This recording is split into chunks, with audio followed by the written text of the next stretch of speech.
It's evening at Nellis Air Force Base in Nevada, and a single F-111 of the United States Tactical Air Command prepares to take off.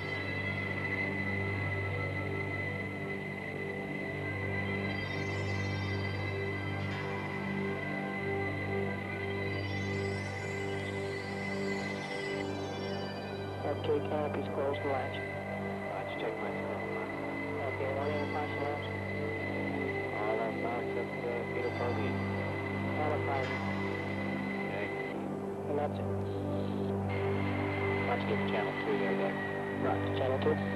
Dallas Tower, Falcon 1, number 1 for 039. Falcon 1, cleared for takeoff at 03 left. Wind 010 at 8 knots. Lodge Tower, understand, cleared on and on.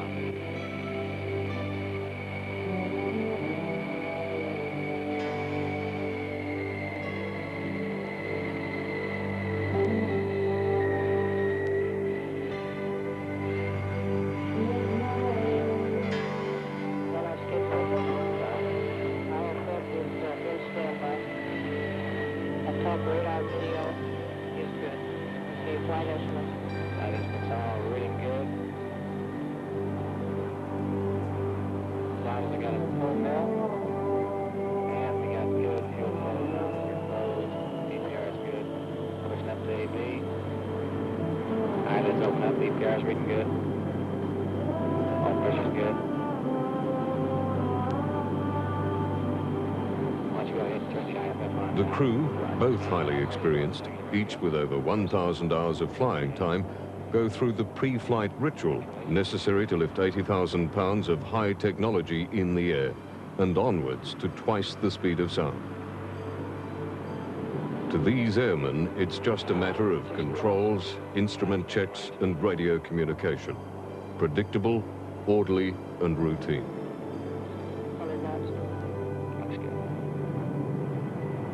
But the evolution of the F-111 was rarely predictable and never routine.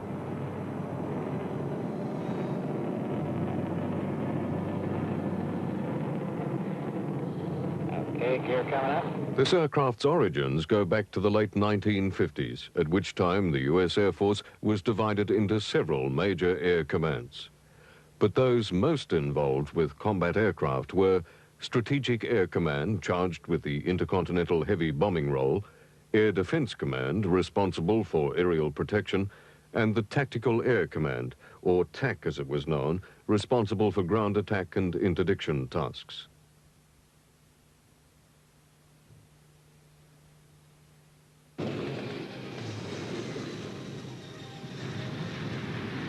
By 1958, Tactical Air Command was employing F-105 Thunder Chiefs built by Republic Aviation, a company which had produced aircraft for the ground attack role since World War II.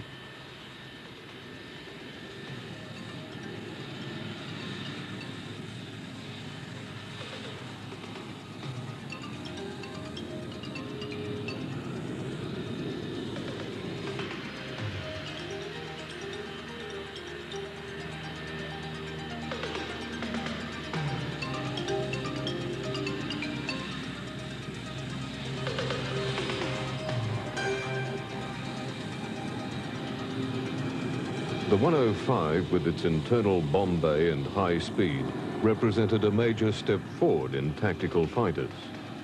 It was a thoroughly specialized aircraft designed to fill one role and fill it well. It went on to serve particularly well in the early part of the air war over Vietnam. However, the THUD, as it became known, did have some inherent failings.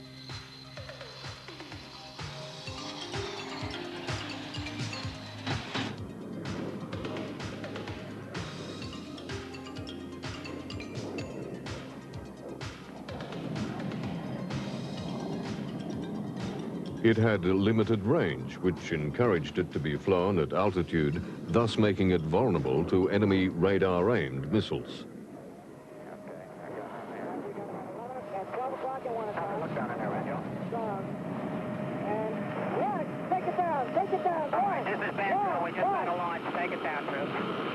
So get the launch, 11 o'clock. We can take it down. Roger, Badger, take it down. We got a launch. I see them coming off the pad at 12 o'clock. I think we're all right for the time being. Okay, Detroit, let's get out of here to the southwest. The Thunder Chief was also restricted to daytime bombing, often needing fighter cover. Another constraint was that it required long conventional runways.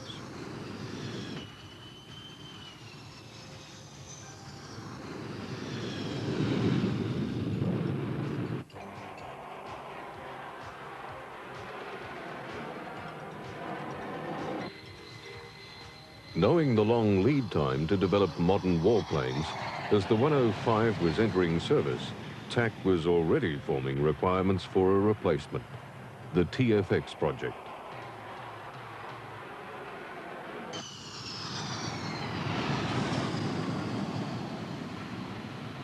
TFX specifications were encouraged by advances in new materials and manufacturing techniques.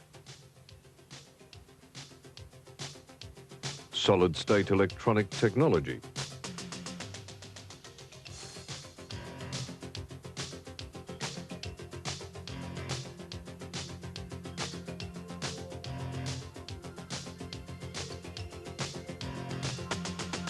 turbofan engines utilizing afterburners for extra power.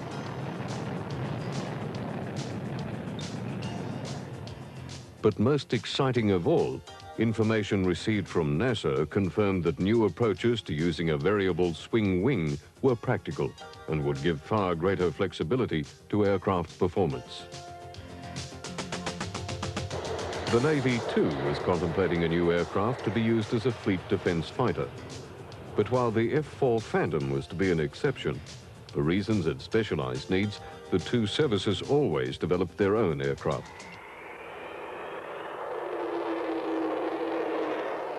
A trend that possibly would have continued were it not for the appointment in 1961 of Secretary for Defense McNamara.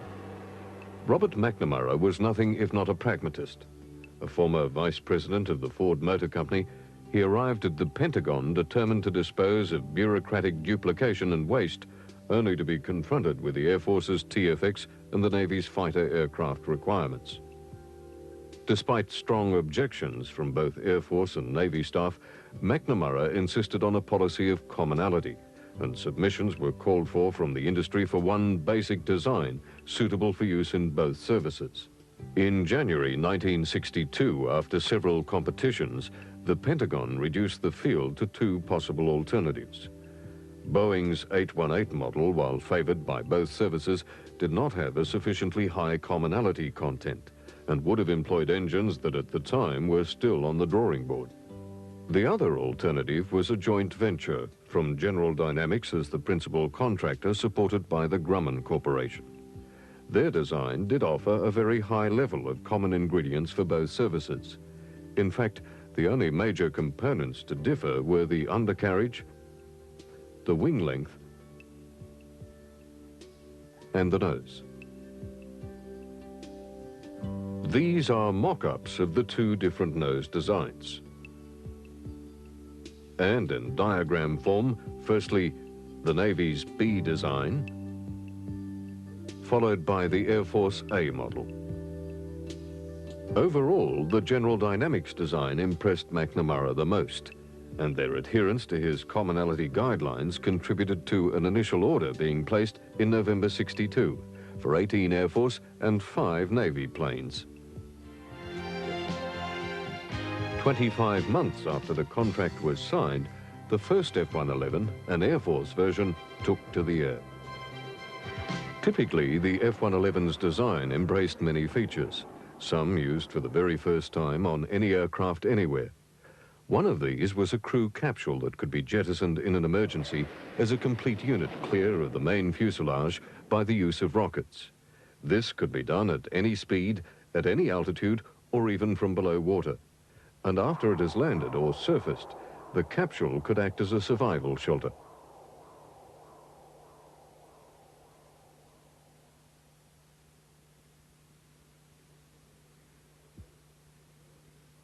The F-111 was the first aircraft to go into full production utilizing afterburning turbofan engines. The TF-30 gave considerable economy and thus greater range. And the afterburners were available for takeoff and extra speed. Still more range was built into the General Dynamics design by utilizing every possible area available for fuel storage.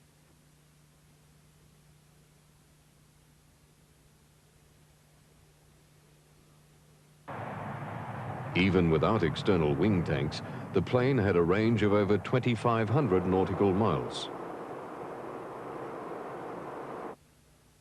But with flight refueling or external tanks, targets anywhere were within its range. When no external fuel was carried, all of the wing points were free to lift an enormous array of ordnance, and this on top of the considerable internal bomb bay load.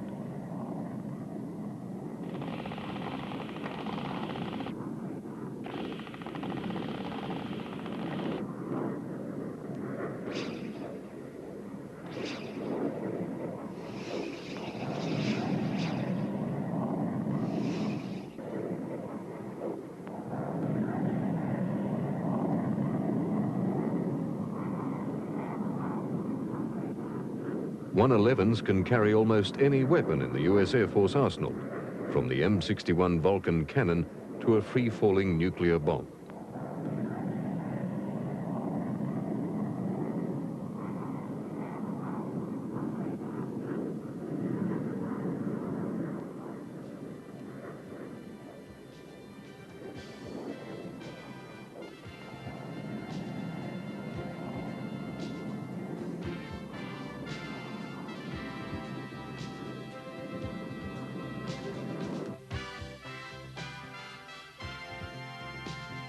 One of the original requirements of the TFX project was that the design should allow for landing on short makeshift runways. And to enable such a heavy plane to do this, General Dynamics designed the high flotation variable terrain landing gear.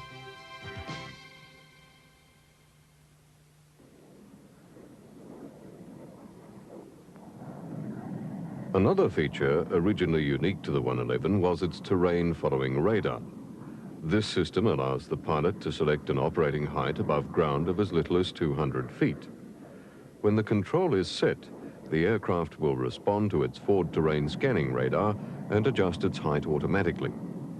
There is also a manual mode allowing the pilot to use the same radar-gathered information reproduced on a cockpit instrument display.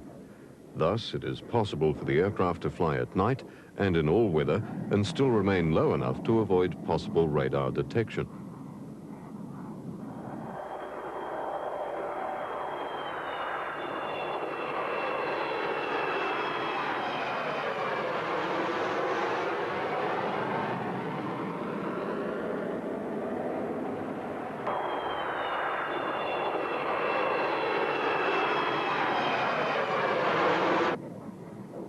But the 111 will most certainly be remembered above all as the first production aircraft to employ variable sweep wings. The history of the swing wing really goes back to the Second World War, when Messerschmitt produced several designs and actually built the P1101. It never flew. But much of the design was used in the American Bell X-5 built after the war.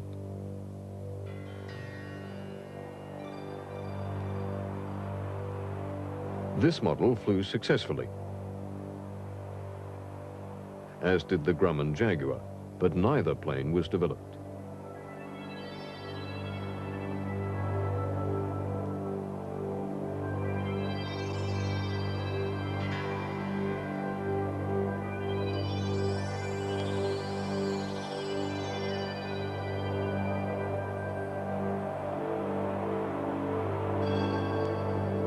For high-speed flight, the 111's wing could be swept back to form a delta configuration. An intermediate position was often used for economical mid-range flight, and a full forward position was available for takeoff, landing, and low-speed flying. The plane could literally be redesigned in flight to suit the role it was to perform.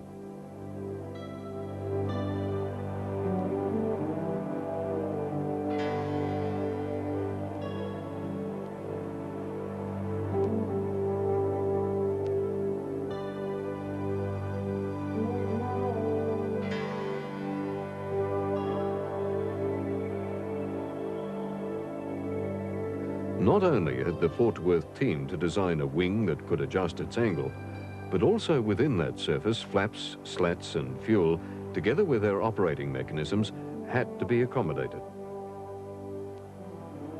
To enable the forward slats to function, this glove would open, and it also acted as an airfoil.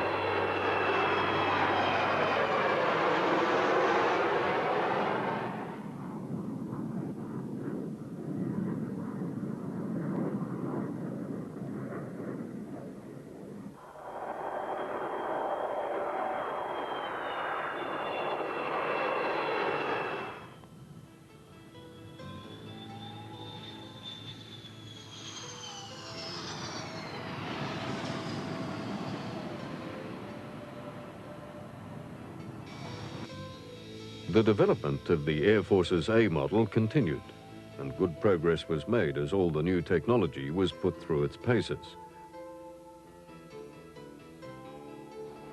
However, Grumman, who were charged with the development of the Navy's B version, were having less success with their prototypes.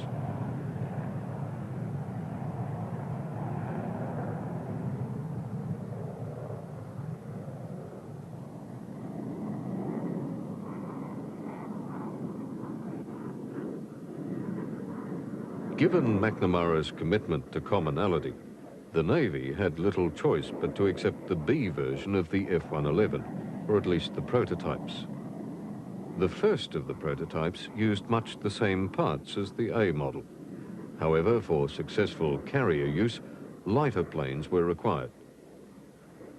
Two hideously expensive weight reduction programs did not reduce the B model by the required 20,000 pounds.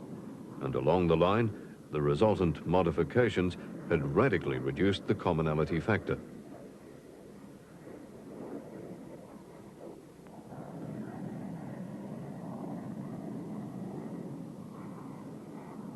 Whilst the B model was undoubtedly a beautiful aircraft, it was never destined to see service. And in July 1968, the Navy's Total 111 program was abandoned, and Grumman was allowed to continue on with its successful F-14 Tomcat.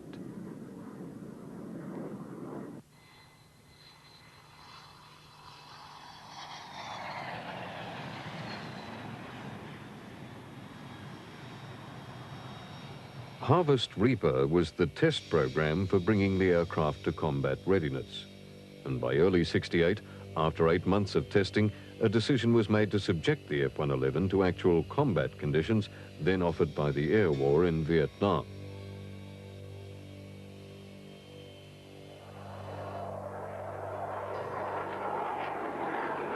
Six aircraft from the 474 Tactical Fighter Wing were deployed from Nellis Air Force Base to Thailand. The F-111As operated from the Royal Thai Air Force Base at Tockley under a combat testing and evaluation program known as Combat Lancer.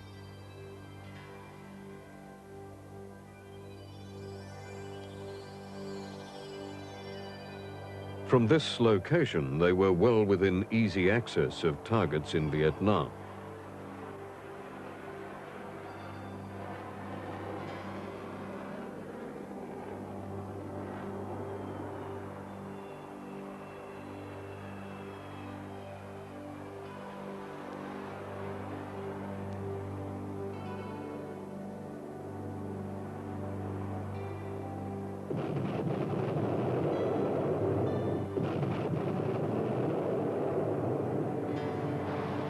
Unfortunately, the results were not all good. Within 2 weeks, 2 planes were lost without trace. Less than a month later, another 111 went down. But this time, the crew ejected and the wreckage was found and examined.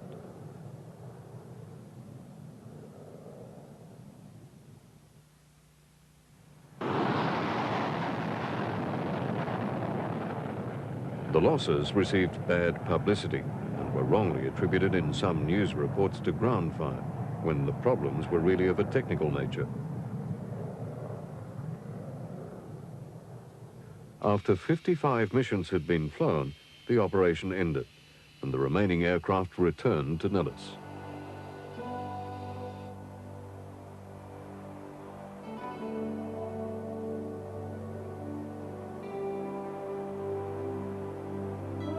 The losses in Vietnam were traced to a failure in the mechanism of the plane's massive horizontal stabilizer.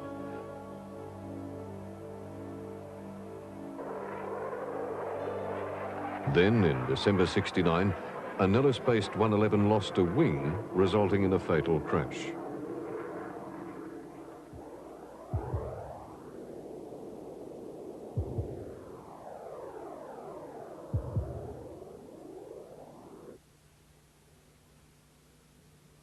All flying 111s were grounded while the program was placed under intense scrutiny.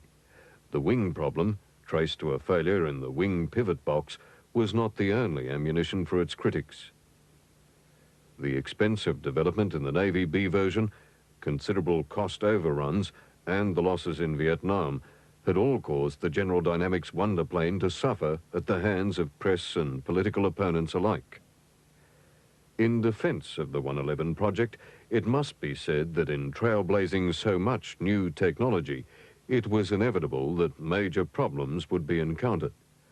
However, the Air Force and the company had confidence in the design, and a modification program began.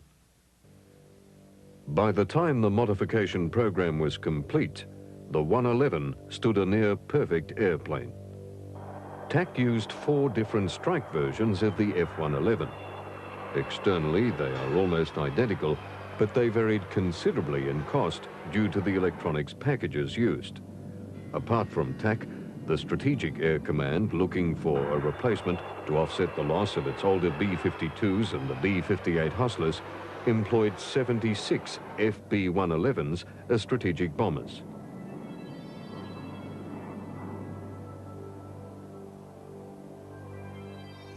SAC versions had a longer wing and a strengthened undercarriage, but were generally much the same as their Tactical Air Command cousins.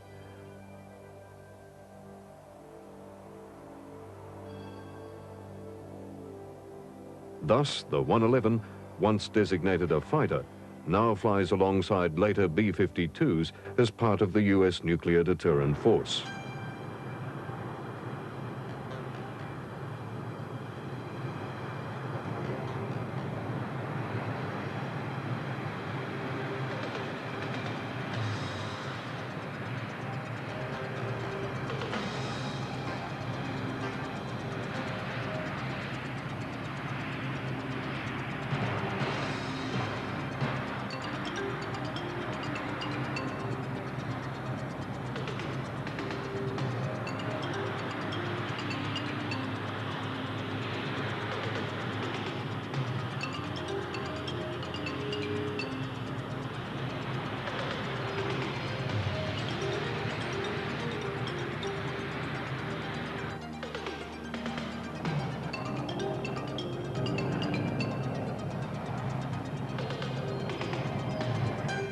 Although Britain had once indicated its intention to purchase 111s, the only other country to actually do so was Australia.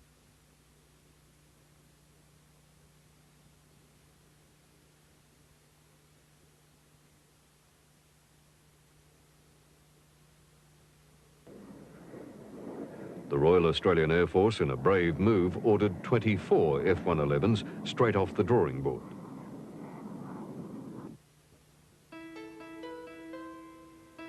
Unfortunately, due to the modification program, they were either in storage or being modified over a long period of time, and thus were delivered late, at greater cost.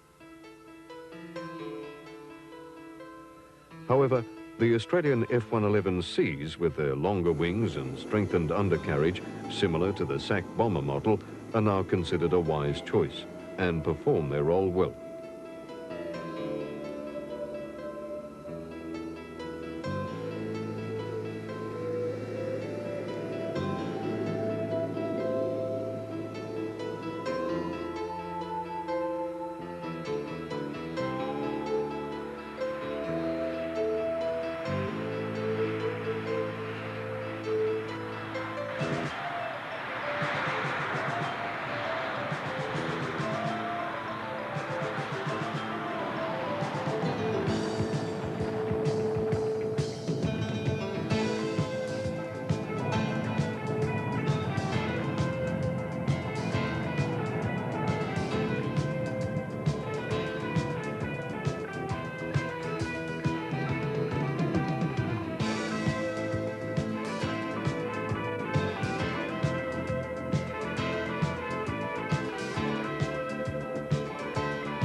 The impact on Australian pilots of their first flight in a 111 is typified by this airman's reaction.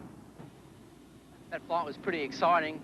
As you can imagine, the takeoff in my heart and my lungs and in my throat and big quiver up my spine, but it was really exciting.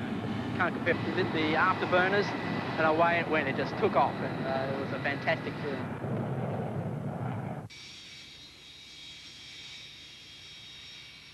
But by now, the merits of the 111 as a pilot's plane were well known by all who flew them. Over 300 hours in the aircraft, and I found out that it's quite a fantastic machine, and it does most of the work for you. The low-level bomb delivery capability is outstanding. You would be beneath their radar coverage and sneak in and hit your target before they ever knew you were there. It's got a lot of goodies. It's sort of a Cadillac of the airplanes, the fighters, so-called. I can see the cracks between railroad cars on the radar. Its resolution is that good. It's a brand new system, pressing the state-of-the-art in about 4 or 5 new areas. There's no airplane we have in the inventory that has anywhere near a like capability. And it's designed to deliver a big load under extremely adverse circumstances, almost anywhere in the world. 4 years after their first experience of combat, the F-111 was to return to Vietnam. It was to take part in the maximum effort line-backer operation and to demonstrate its operational readiness. Within 33 hours of leaving their home base at Nellis, they were in action against targets near Hanoi.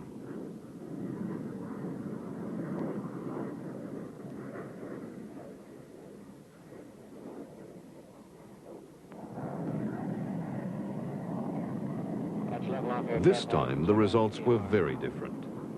Flying alone or in pairs, planes of TAX 474 wing notched up 4,000 successful sorties in 6 months. Okay, Okay, got to fly up on the left and the right. okay, cage coming up. Okay, going back to standby. And I'll check out the autopilot here. Go hit on into altitude, hold, and heading nav, and engage the autopilot. Working good. Okay, we're coming up on our entry point in about 5 miles. We'll be turning right to a heading of 101. Okay, coming right here. I'll go out and back and bypass on the radar altimeter. Put the left channel in TF, and we'll put the right channel over to the situation. Okay. Ready to start on down, Doug? Roger. Okay, auto TF, starting down.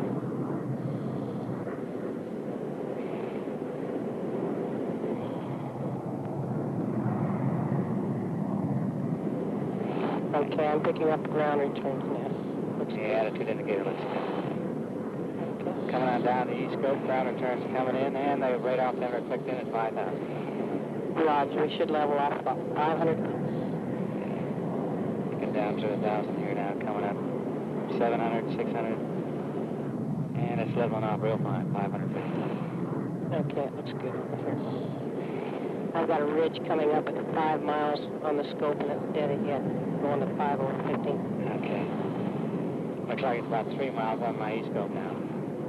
Right, okay, we should be passing about 10 seconds.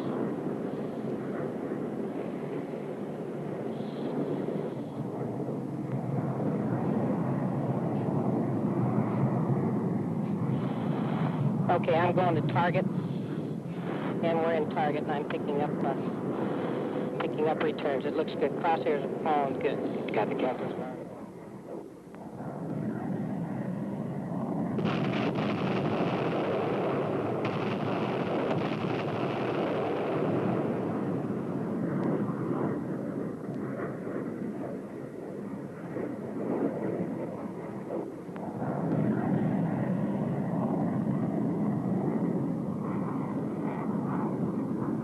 In the whole operation, only 6 aircraft were lost, giving the 111 the best survival ratio of any combat aircraft in that theater. By the time they returned, criticism of the 111 was silenced forever.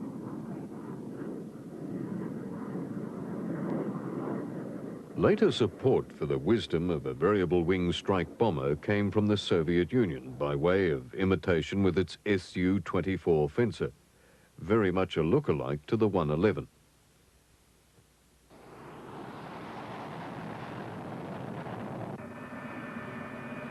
Two major modifications have dramatically increased the 111's potential. One was undertaken by Grumman, GD's original partner responsible for the Navy's B model. Now, with the EF-111 Raven project, they were to enjoy considerably more success.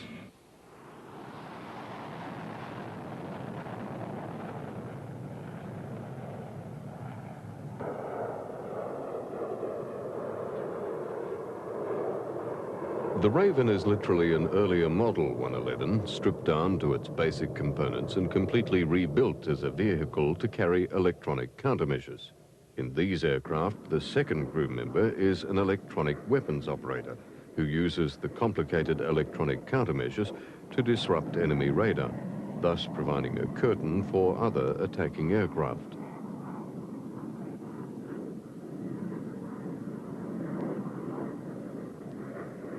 The Raven can be used in three basic ways.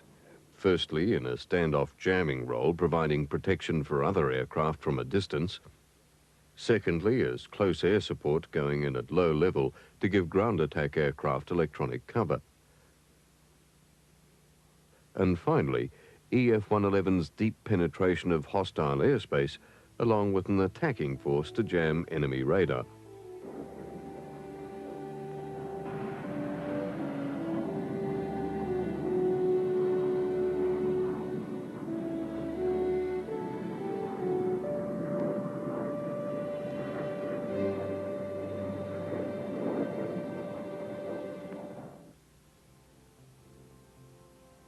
Another major modification fitted to the F-111F is PaveTac, a self-contained standoff weapons delivery system using an infrared TV camera coupled to a laser rangefinder designator to place guided bombs or missiles on target.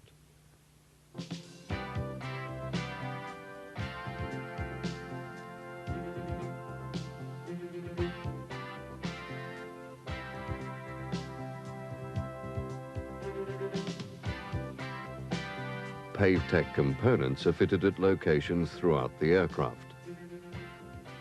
A major component is the PaveTac pod, which is fitted on a rotating cradle in the bomb bay and is retracted into the bay when not in use. The PaveTac pod is equipped with electro-optical sensors, infrared TV camera and laser in a movable pod head to provide complete lower hemispherical coverage.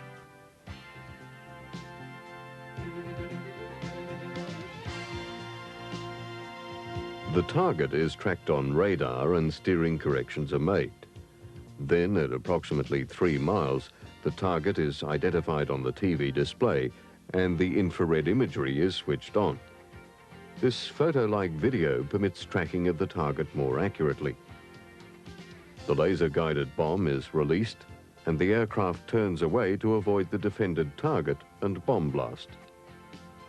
The forward-looking infrared continues to track the target and point the laser. 5 seconds before impact, the laser is activated to guide the weapon.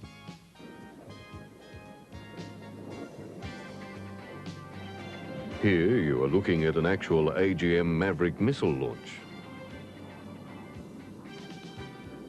The missile crosshairs are being placed on the target by the weapons systems officer.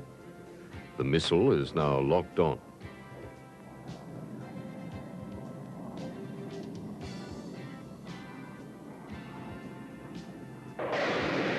When it is launched, the TV video will disappear, and the PaveTac infrared video will be used to aim, track, and determine the effectiveness of the weapon.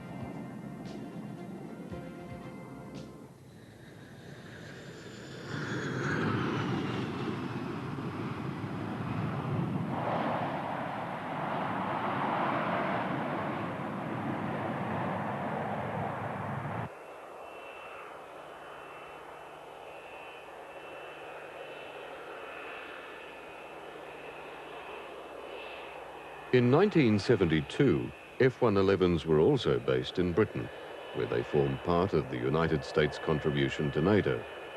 This is a D model of 27 tack wing, and if you look closely, you will see the double C on the tail, denoting that this plane was previously stationed at Cannon Air Force Base in New Mexico.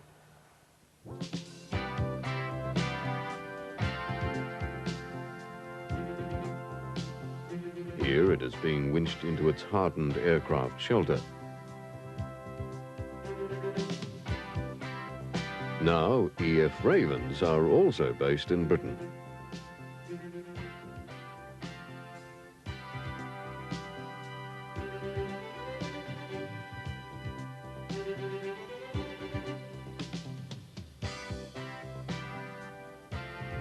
These crews are going through a briefing and pre-flight for one of many training missions. When not participating in exercises, there are always F-111 aircraft on standby.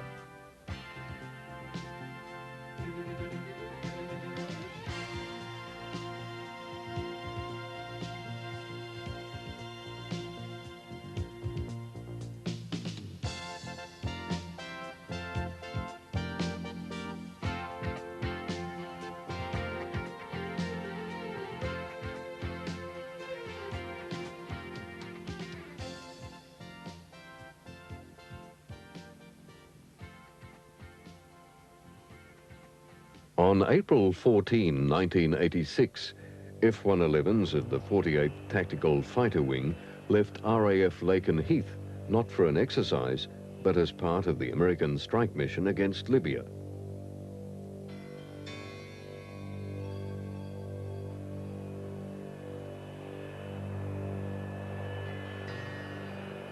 It was decided that to achieve maximum impact, 5 terrorist-associated military targets should be hit. They were shown on the right, 2 targets near Benghazi, and on the left, 3 close to Tripoli. 2 carriers just off the Libyan coast would use F-14s and F-18s for fighter protection and to attack enemy radar.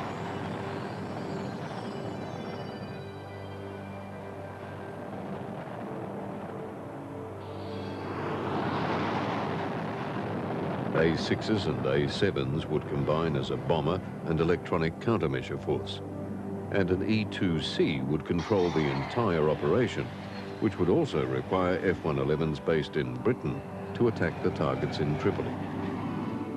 The most direct route for the 111s was over France or Spain, but permission was denied by both countries. The alternative was to take the long way around, flying to the Mediterranean via Gibraltar. This would require considerable in-flight refueling. All told, no less than 28 tankers would be needed to service the attack force of 18 F-111s and 3 Ravens. The tankers leaving from their bases at Mildenhall and Fairford were the first to go. In the early evening, they would wait for the F-111s from Lakenheath and Ravens from Upper Hayford to rendezvous.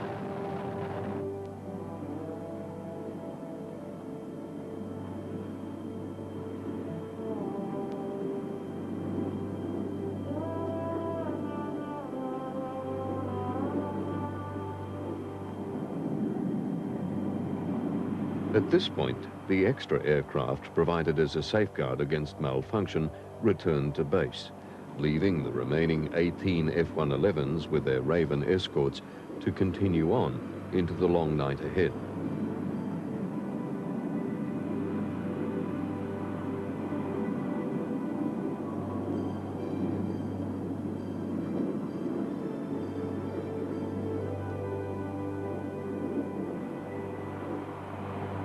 Twice over the Atlantic and twice over the Mediterranean, tankers refueled the 111s on the way to their targets.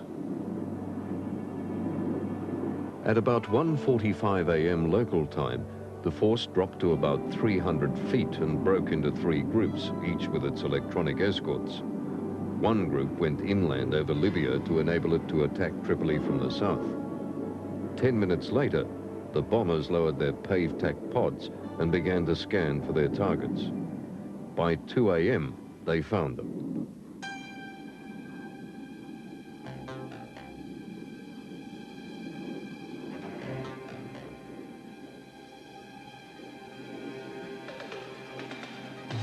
Here, an aircraft identifies its target, a military compound which is next to the tent of the Libyan leader, Colonel Gaddafi. You can actually see the tent posts through the dark of the night.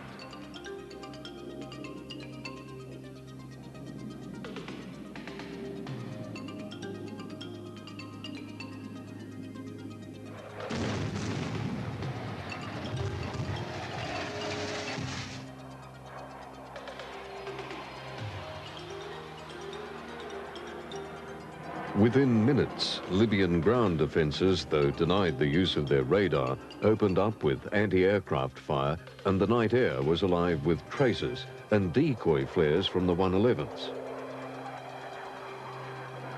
It was possibly a hit from ground fire that brought down the only aircraft lost in the raid. It crashed into the sea somewhere close to this point. There were no survivors.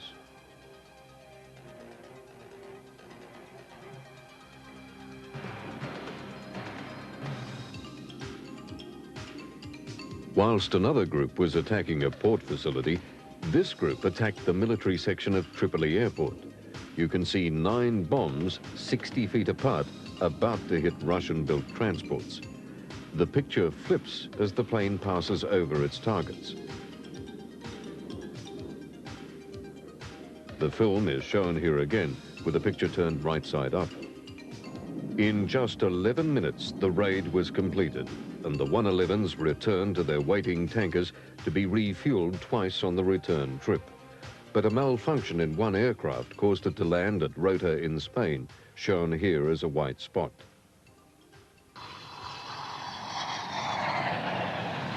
"15 hours after they'd taken off, the 111s landed back at their bases in the UK. Despite the loss of one aircraft, the raid was considered a major success for the US combined forces.